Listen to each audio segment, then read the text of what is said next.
So what we did in 2005 was to decide to, we got some funding from USDA and from the state, and we decided that we were going to learn by doing. We were going to put projects in the ground that we thought would achieve our environmental goals, and we were going to then figure out a way to build a program around that. We were going to use our environmental pioneers, the 8 ranchers that you see listed here are the ranches: Buck Island, Lightsey, Payne and Sons, Rafter T, Alderman Deloney, Williamson, Seifert, and Likes Brothers.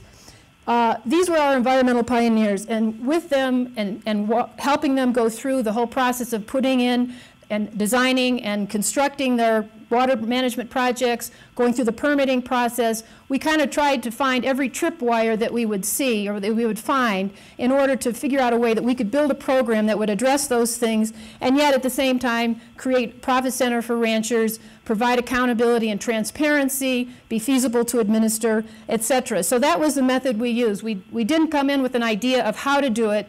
We came in with, this is what we think can happen on the landscape. How can we build a program around it? But we know that these ranchers live in a very complex world with a complex set of constraints that aren't just the obvious ones like the regulatory constraints, which are considerable, but also agricultural production systems. Most of these ranches are producing multiple agricultural services, whether it's cattle, sod, citrus, hunting leases, etc. So all of those have their own particular constraints of markets and timing and income, cash outflow issues. But ranches themselves are very diverse. Now, you might not think that if you've ever seen Florida. It's as flat as a pancake. But that being said, each ranch has a different set of soil and hydrology and infrastructure characteristics that make each one different. And then the ranch families themselves, many of these are stakeholders for multiple generations. And so just the structure that they have to operate in is complex and unique. Weather, you know, I didn't need to say anything more about that. All you have to do is, you know, be aware of the hurricane season to know that in Florida they're subject to unbelievable variation in weather. And then, of course, public perception. So all of these things are constraining these landowners into how they're behaving. So that's why we put together a stakeholder group, and it evolved and changed over time as we encountered different problems that we needed to address. But the bottom line is that we needed all these different perspectives and skills because each of those complexities that I mentioned needed either various state agencies or federal agencies, or they needed to have different skill sets or knowledge bases to help us solve those problems. So what we all agreed to, all of that, those groups, and through the process of working on our 8 ranch projects, was that we were going to be working on working ranch landscapes. These are not easements. We decided we didn't want to go there. It was wanting to keep agricultural lands in production, but to create a new product that could be produced in addition to that. The idea was that state and the ranchers selected through a competitive process would enter into fixed-term contracts, where it was a contract for the provision of this service, where the ranchers weren't going to be trying to mimic regional systems and putting in big reservoirs. They were going to be using their existing infrastructure, something they already knew how to manage, but tweaking it, modifying it so that it would be in order to increase the amount of water retention and nutrient load reduction. The payments had to be based on some kind of documentation of services. This was not just a BMP program where you put in the practice and walk away. It had to be above and beyond regulatory requirements. Each rancher in the state of Florida is required to meet certain BMP activities. They have a whole process that they're required to go to. This was not about getting people to that baseline. It was those individuals who were at that, had achieved that baseline and wanted to go beyond that. And finally, the streamlined permitting process. And this we realize that in order for many ranchers face many red light agencies, don't do this, don't do this. We had to figure out a way to get the Army Corps of Engineers, the Department of Environmental Protection, the Florida Department of Agriculture and Consumer Services, Fish and Wildlife Service, NRCS, South Florida Water Management District, all had to figure out a way to contribute to a streamlined permitting process in order to create this new opportunity for ranchers. So in sum, it took a lot of things. It took a lot of analysis. It took site visits, visiting with ranchers at their particular ranch. It took rancher training, doing various kinds of water quality training and other types of interactions with the ranchers. It took meetings and more meetings of trying to figure out how we could put together this way forward. It took rancher outreach meeting where some of our fresh ranchers would share with their neighbors what they were doing and why. It took field visits where we would open up our sites to visits from from the general public or other interested parties. It took report writing and looking at the data that we were generating, and it took outreach to decision makers to convince them that this was an opportunity that they should be thinking about.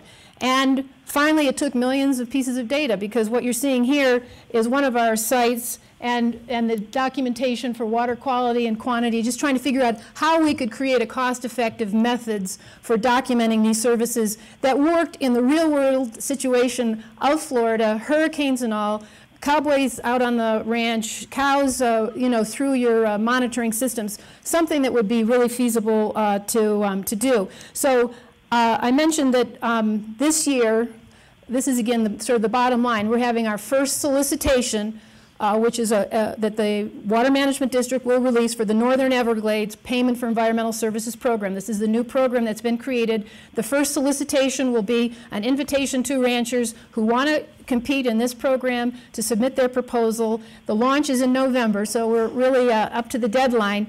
But in the first year, and this is, remember, this is in Florida, and this is in perhaps one of the state's worst depressions, or recessions, excuse me, and yet they believe that this approach was worthy of an investment, starting in this year, and the capital cost, that's the first phase, would be to help build these water projects on ranch lands, and then they're assuming that there's then an out-year payment for the services. But this is just for the first year of for the first solicitation, and we're assuming that there'll be another one next year, and after that, because remember, we need 1 million acre-feet of water retention, and we're hopeful that that this will generate a good chunk of that. So that's sort of the story.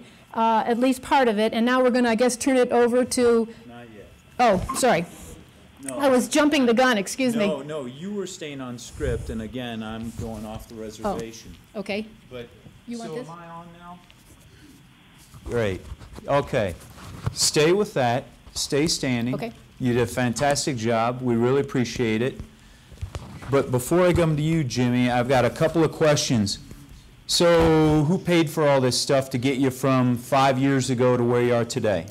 Okay, well, so it was really about 8 years ago, because... 8 years ago, So the Kellogg Foundation had liked some of the work that World Wildlife Fund had done working with the Wisconsin potato industry and trying to figure out a way forward of addressing some of the chemical and nutrient issues.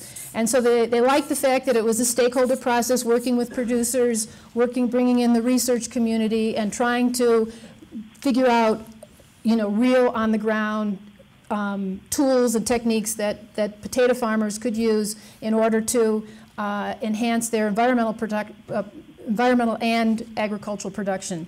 So based on that, they said, well, where do you want to go? And I said, all right, well, let's go to Florida, because Florida was an important place for World Wildlife Fund. Lots of potatoes there. Lots of potatoes there. Well, they were looking at the model. They were looking at the collaborative approach. So they gave us some money. How much is some money? They gave us $200,000 to do a project identification, and that resulted in the Everglades Friendly Beef Steering Committee, which had then gotten us into looking at the whole issue of dispersed water management on ranch land. So it got us that far.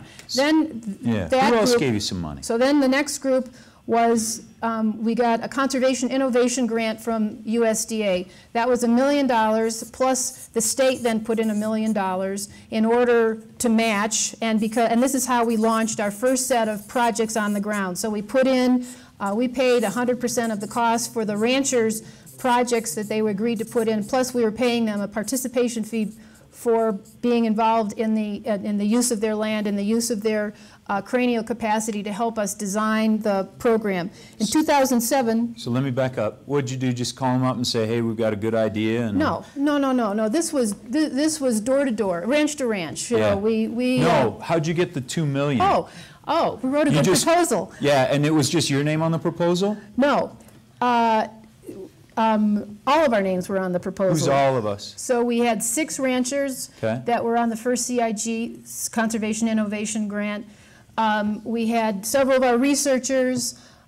We had some of the consultants that were going to work with us. We had our state partners that were on the, who were providing the match and who were obviously going to be creating the market situation, being the buyer. What are those names of those agencies? So the South Florida Water Management District, which has water, which is responsible, because 54 inches of water falls in such a short time, there's water control is a huge issue. So there's the state has divided up into water management districts who have regulatory and taxing authority and responsibility for water quality, quantity, and flood control and water supply.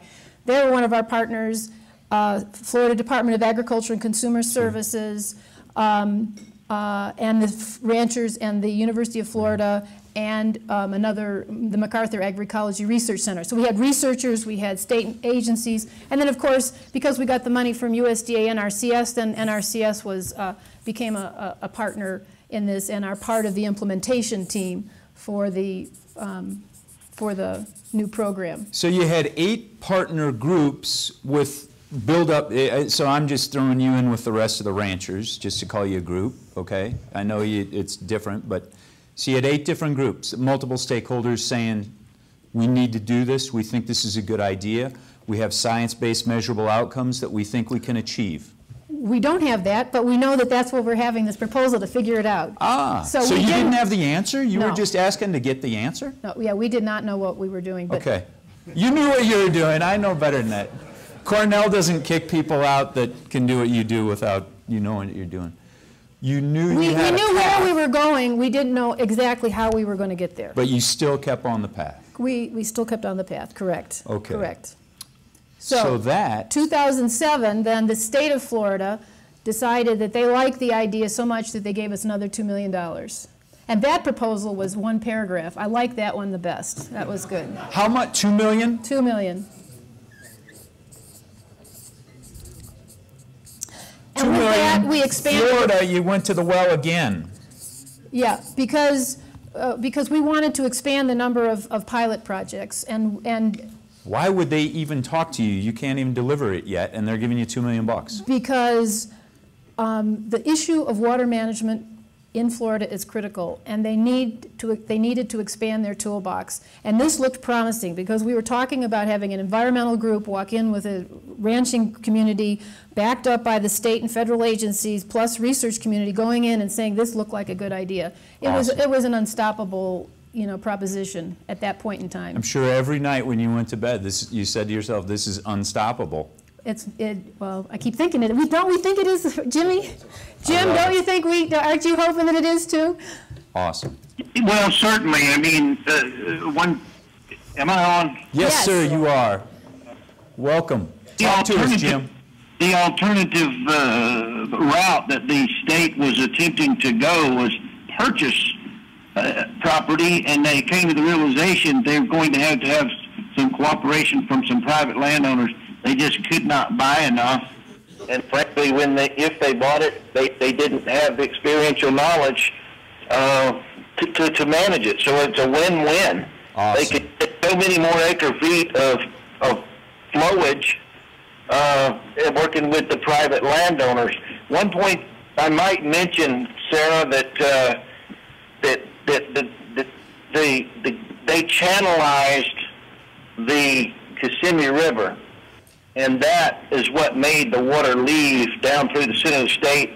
And instead of it being a slow flow across a lot of acres of marshland and wetland on these private properties, when they channelized the river in the name of flood control and in the name of development, that water now rapidly runs to Lake Okeechobee, and the plants we're not taking up the nutrients rapidly enough. So they come to the realization they need to rehydrate some of the wetlands.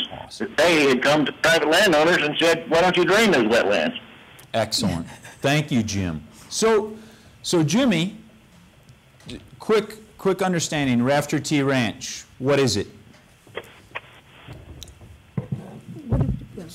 What is Rafter T Ranch? Help me understand.